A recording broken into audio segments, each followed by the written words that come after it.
Wow. We have 2 of Swords, 5 of Pentacles, and 5 of Cups for you. For some of you do feel you in a mode not to make any decision. I think you know what's going on, what surrounds you. You recognize the things as right, as wrong, what needs to be done, but you just like, no. I'm not sure if I'm ready. I'm not sure if I want to do that.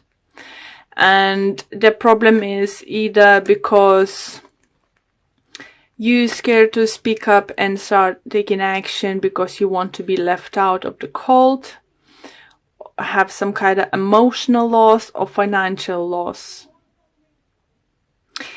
It's just interesting, you know, energy is very similar to Gemini.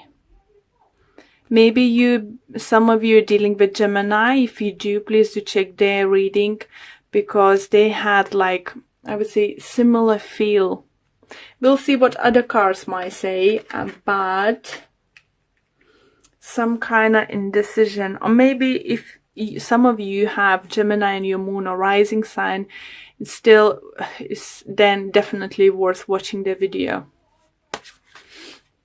It's just unwillingness or to take an action, to take a decision, to do something about situation you are in it already, because of the scare to some kind of emotional or financial loss.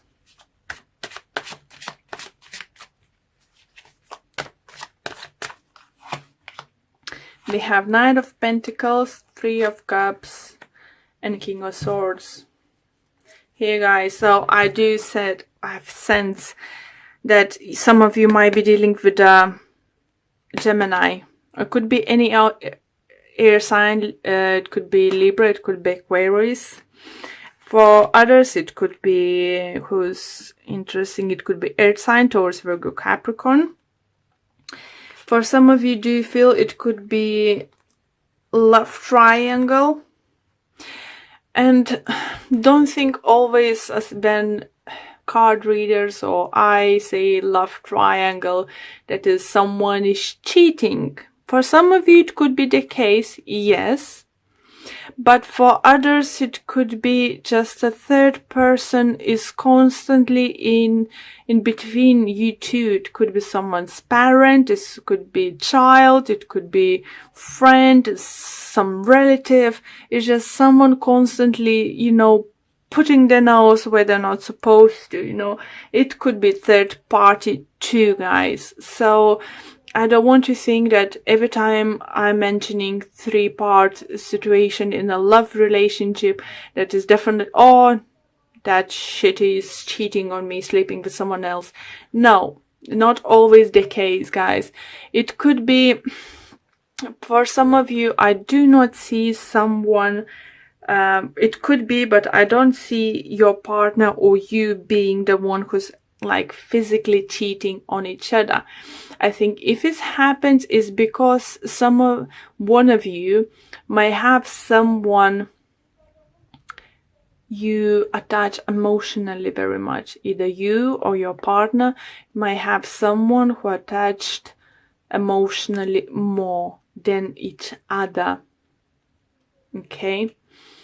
So for others, there is maybe it's you who's maybe have 2 people around you. Maybe you are committed to the air sign, but you have this lovely earth sign, or someone who looks like more your person, let's say, is someone you would prefer be coupled up, but you're scared to leave this air sign behind because it could be some kind of, either you're scared to make that person to give to big emotional some kind of loss, or if you separate with him, it's gonna be financial some kind of loss.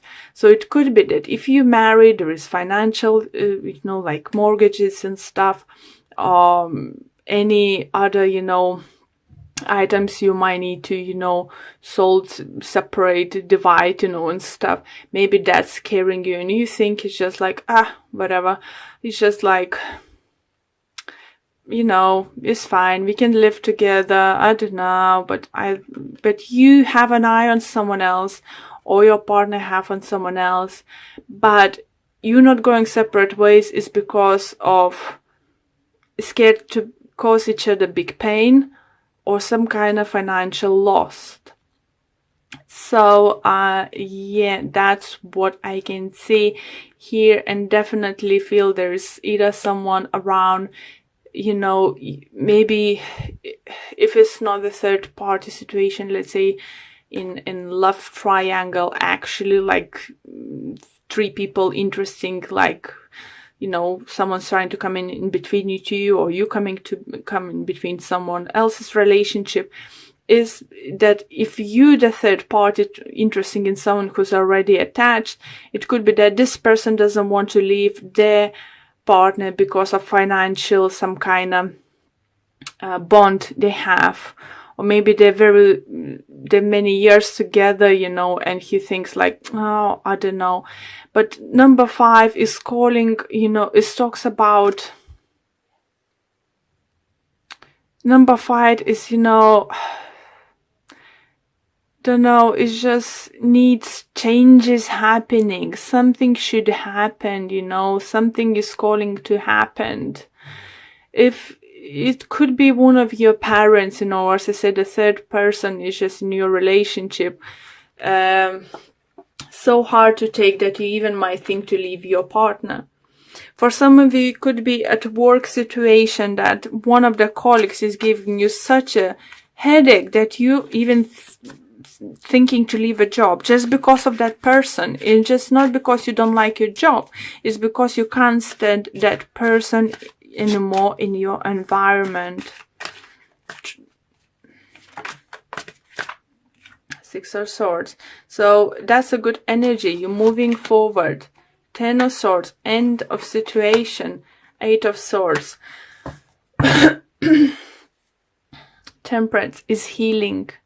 So whatever would happen, you know, you have spirit on your side, you know, you have universe on your side, angels, is healing would happen, you know, it's don't be scared, you know, you have angels looking after you guys, and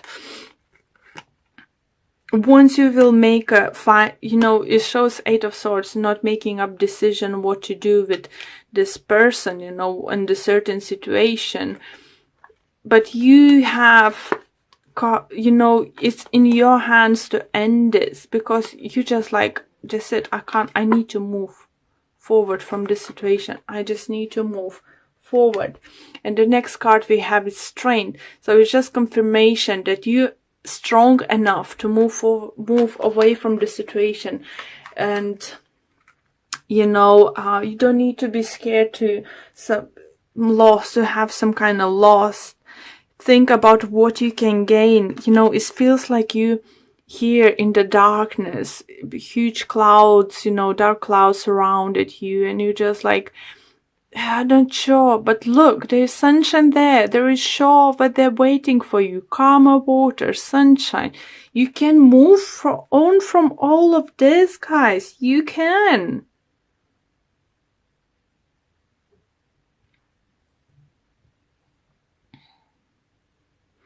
Do you definitely feel is this week's reading is more about a relationship with others? And I do feel there is certain someone or certain situation in your life you just can't face to deal with it. You just literally can't face to deal with it. Why? You have strength. You're strong enough. And look, after that you have, I was even scared to look into the next card, but this new beginning awaits you. If you're strong enough, look at those 3 cards here. Don't look in any other cards. Look at those. Moving, becoming even stronger than you are, to new beginning. You can end the situation. No one else will for you guys, at least at the moment. So What are you waiting for? I know it's scary. I know whatever it is going on here is very scary. And you just like thinking it's better not, like, put a blind eye and not to see what's actually going on. But why would you do that? No, this year is not about this. Being strong enough and going for what you want, guys. We have Angel of Balance. How beautiful, guys. You know, for some of you, maybe just take a trip, you know, find a way to relax, meditate, you know, spend time outdoors, you know, gain that strength, inner strength into yourself to do things, you know, because whatever is happening in your life is something is very unbalanced in one certain situation in your life is very, very unbalanced in just crying for the action, but you're not taking it. So let's see what the book have to say about this message. And it says, this loving presence holds a pitcher of liquid light in front of the pyramids, reminding you that a strong destiny relies on a solid foundation of personal balance and emotional equanimity. Sorry, not coming across often this word. Although things may have been out of sync in the past, this card is telling you that a greater equilibrium is now coming into your life. Yeah. Remain conscious about how you are balancing your goals and your physical and emotional energy as well. Whatever you feel yourself getting off center of losing focus, call upon his beautiful angel and bring your intention into your heart center. Your intuition will lead you in the right direction, and the angel will guide you to the peaceful and centered approach. Beautiful card, just what you need. You need this balance. You need calmness in your life. Cut off anything that not serves you in any way. You know, just figure out how to do that. But when you start, you know, trying to make a plan in your head, you know, you don't need to rush into anything. You just need some kind of action taking now. Start making plan in your head how you can approach a certain situation, you know, how you can do the best. Because look, what waits for you. Doesn't matter what's now. Concentrate what's in front of you, what you can have.